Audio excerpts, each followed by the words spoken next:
معنى النزول هو نزول لك في المستوى،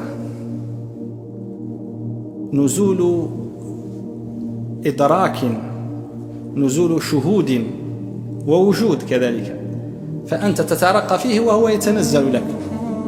وهذا من معاني هذا ما ورد في ليلة القدر أنها قد رفعت. الرفع هذا مقابل للتنزيل، قد رفعت أي رفعت في المستوى. نحن دائما لما نفهم قلنا بأن رفعت أي رفعت إلى السماوات، هكذا رفعت إلى السماوات. إذا كانت رفعت هنا رفعت رفع مكانة لا رفع مكان، فأين في الوجود مكان أرفع من قلب سيدنا رسول الله الذي قالها هو صلى الله عليه وسلم، هو الذي قال قد رفعت. نقول فيك ترفع يا سيدنا يا رسول الله، لا يوجد مكان أرفع منك أبدا. نقول لا رفعت إلى السماوات، وهل السماوات أفضل منه صلى الله عليه وسلم؟ إلى العرش، وهل العرش أفضل منه؟ إلى أين؟ إلى الله. إذا مشكلة إذا خاصة بماذا؟ بحس. إذا كانت يعني مسألة خاصة بمعنى فالأرفع هو في قلبه صلى الله عليه وسلم. وهنا فهم بالخطأ في مسألة رفعت بأنه حتى هو صلى الله عليه وسلم لا يدركها، أي ظن البعض بأن رفعت أي أنه صلى الله عليه وسلم يعني سلبت حاشاه منه أو حجبت عنه أو اختفت عنه، مع أن السبب الاختفاء هو سوء الأدب معه صلى الله عليه وسلم. قال كنت أريد أن أخبركم عن ليلة القدر فتلاحى رجلان، تشاحنوا يعني بين يديه فرفعت. إذن هو سبب رفعها أم لا؟ سبب رفعها. كذلك نقول نزولها إذا كان سوء الأدب معه يرفع عنك مستوى الأسرار لئلا تدركها، مفهوم المخالفة حسن الأدب معه وتعظيمه ينزل لك الحقائق والأسرار لتدركها، فالأمر واحد. وإلا أتظن أنت لما رفعت عن الاثنين اللذان تلاحى عنده، قد رفعت عن سيدنا أبي بكر وسيدنا عمر وسيدنا عثمان وسيدنا علي؟ رفعت عن السيدة الزهراء عليه السلام؟ أبدا.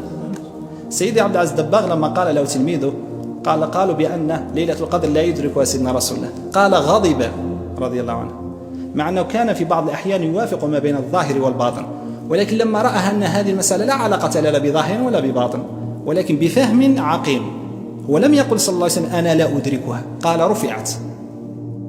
وإن رجعت إلى القرآن الكريم ستجد معاني الرفع ليست يعني خاصة بالصعود. شوف، إليه يصعد الكلم الطيب والعمل الصالح يرفعه، جاب الصعود والرفع في نفس المحل لأنهما ليس كبعض.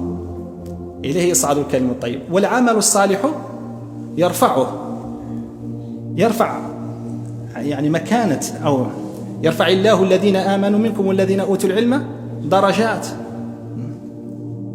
رفعنا بعضهم فوق بعض درجات.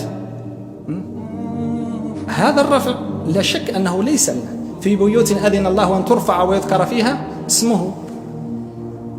هاي المساجد في بيوت أذن الله أن ترفع، هل معناها أن نرفع المساجد نديروها يعني على الأطباق ولا أن المساجد ترفع إلى السماء؟ لا، هي معنى آخر. ورفعنا لك ذكرك، هنا نفهمها إذن.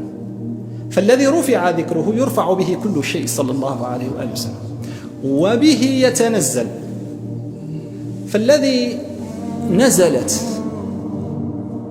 به ومنه أنوار القرآن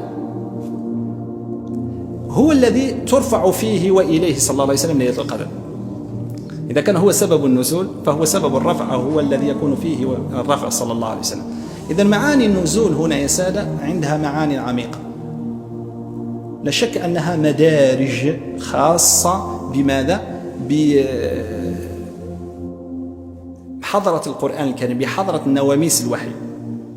حضرات سيدنا رسول الله واسعة كثيرة جدا، منها حضرة الوحي، حضرة الوحي التي هي ماذا؟ فيها تشريع وفيها يعني دلالة على الله، فيها النبأ وفيها الرسالة هذه الحضرة عندها مدارج،